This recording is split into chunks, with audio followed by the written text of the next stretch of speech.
Uh, I'd say it's hard to pinpoint, but I'm extremely excited to get back, interact with the fans, just feel like I'm a part of Big Blue Nation again, up close and intimately. Uh, and really excited to play with all the guys that we've selected. And I think we've done a great job assembling this team. And I think we're going to win some games and make, you know, the fans proud of the product that we're putting out there. So I'm just really excited to get back and interact with the community and play with guys that, I've gone through the same type of thing that I have, which is representing Kentucky and giving our all while we're there. And I think all of us are excited to get back.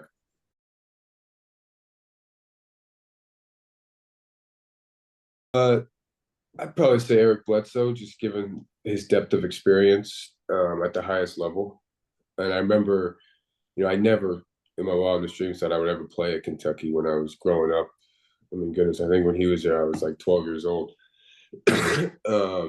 But I remember that team, and remember my dad saying, "You got to watch this Kentucky team." They were playing at the Garden.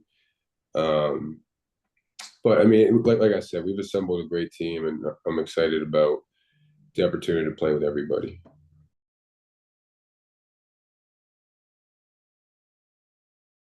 Yeah, I got a phone call from Tony Beekman at GM, and we talked some things through. I consulted with my agent, kind of gave me the green light, and I took a second to think about it, and I thought it would be a foolish decision not to take advantage of the opportunity to represent Kentucky in a different fashion, but also to be a part of a part of Lexington again, a part of the community, a part of BBN. So it was a no brainer, frankly.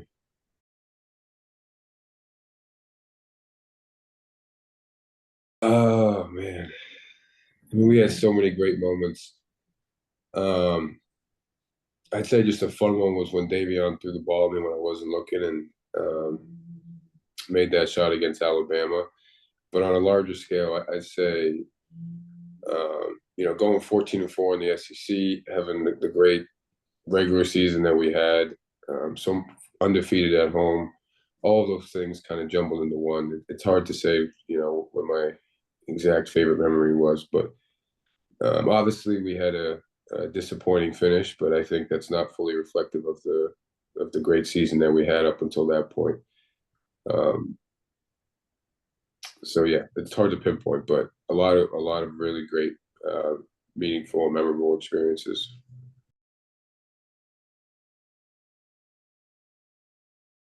I Kentucky. I mean, everyone watches Kentucky to some degree growing up. So I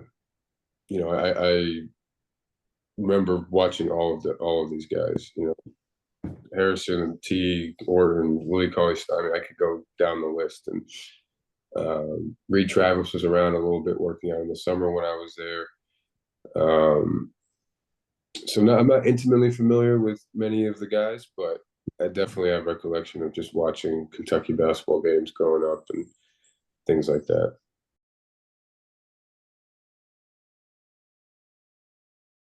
That's probably one of the things I'm most excited about was just getting a chance to play him up again.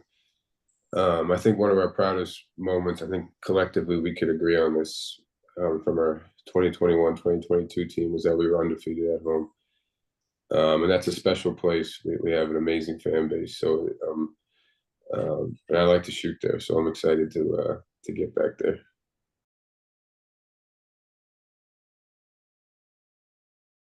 I'm very excited. I think we're in really good hands. I read a lot about him, um, and saw a lot of YouTube clips, and I know he's historically had a very proficient offense, and I think BBM will be excited about that. I watched the press conference. It's tough to watch college basketball when you're 6 hours ahead in Europe, so I wasn't able to do a ton of that. But I think overall, I think Kentucky's in really good hands, and I think Coach Polk will do a great job.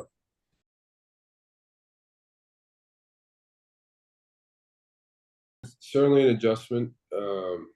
It's a lot. The game is a lot different, more physical. There's not as much space. one of the things that I think is underrated, if you're not playing in the European competition as well, which a lot of times is difficult to do in your first year overseas, you're only playing one game a week, which is a little frustrating, especially if you don't have a great shooting game or your team loses. You kind of got to sit. It's not like you get another chance. In the SEC, we would play Saturday, and then either Tuesday or Wednesday. You kind of are able to get rejuvenated and get ready to go again. But we had a very up and down year. Fortunately, we had a coaching change midway through. We had some injuries. I think we had 7 or 8 new players throughout the year. Um, but with all that said, I think I learned a lot. I think it will allow me to grow as a pro going forward. And like I said, it's a much different game. A lot of people kind of cavalierly say in Europe, people in their prime or when they're 30, because a lot of times it takes a little bit of adjusting and kind of understanding the lay of the land in a completely different market and a completely different game. But I'm excited about what's ahead, and I think I'll grow a lot as a player from a season that was relatively up and down for me and our team.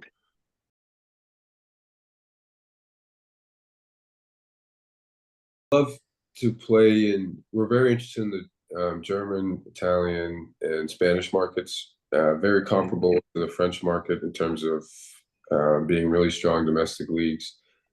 Hopefully, that type of stuff will materialize over the next month or so. I know we're in some talks now, and we'll see how it goes. But I have no idea what the future holds. It's very premature in that process right now. But my focus right now is, I'm in the European market, and my focus is being the best pro I can be in that realm. And when I feel like I've achieved that, and I'm at my highest level where I'm really comfortable with where I'm at, and I think I've maximized myself, that's when I think I'm going to try for the NBA again. And I think it would behoove me, frankly, to have a few more years of productive pro experience at that too.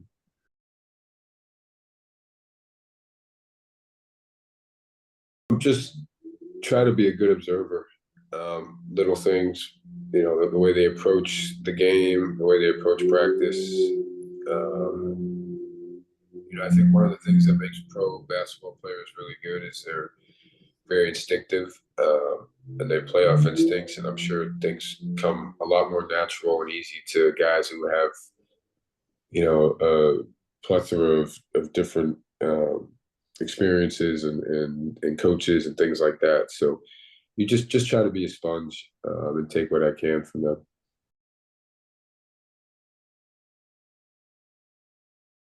Imagine a lot of people in Lexington miss watching Kentucky basketball. And like I've said already, just on the Zoom, I think we're going to provide a really good product. You're going to see a lot of people that really cared about representing Kentucky, playing together, competing for a championship. And I don't think there's anything else we really have to say. I think will be exciting to watch. There's a brotherhood that lies within playing for Kentucky, and I know we're all really excited about this, and that's why we signed up to do it. So I hope we can pack Rupp out as well as we can.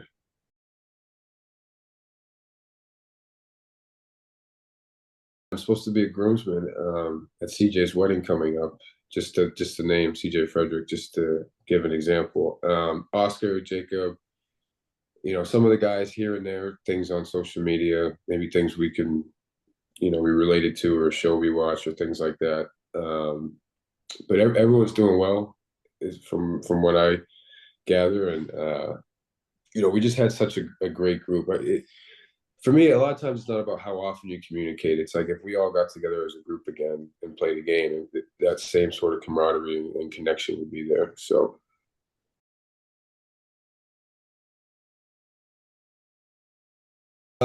yeah, I mean, it was brutal. It got a lot worse as the season went on, but I was dealing with it since the onset of the season. But I think just the wear and tear of the season,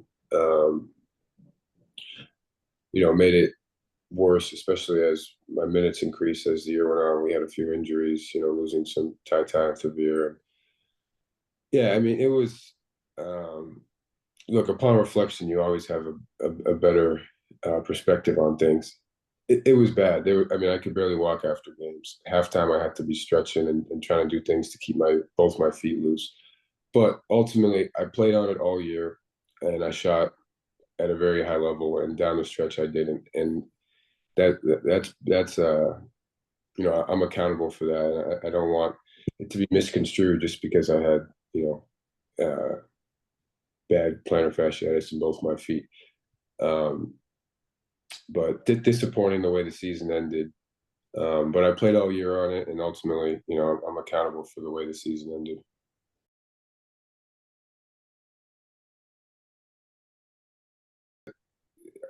There was like 18,000 people there for a press conference.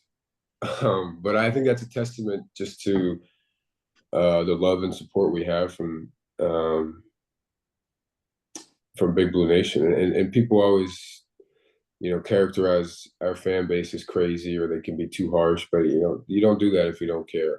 Um, Ultimately, we've dealt with dozens of coaches in our lives who have held us accountable and been hard on us, and that's why BBN shows out 18,000 for a press conference with a ton of excitement, and that's why they can get on our case sometimes. But I think it just speaks to the fan base we have and the excitement with regards to Kentucky basketball going forward. So it was really cool to see.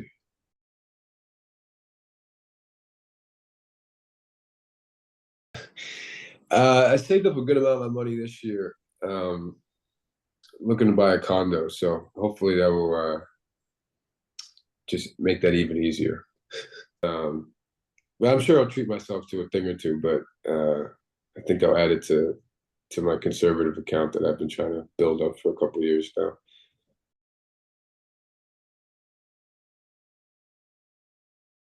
That I could see it epitomizes intense college basketball rivalries. And I think I might be the only one on the team that wasn't able to actually play Louisville because there was a COVID cancellation during my season. So I never got to actually experience that firsthand and be a part of a Louisville Kentucky game. But I'm pretty sure everyone else on the roster has. So there'll just be added motivation, added excitement and fuel to the fire. And I think it will be awesome. I think both fan bases will really appreciate that type of matchup.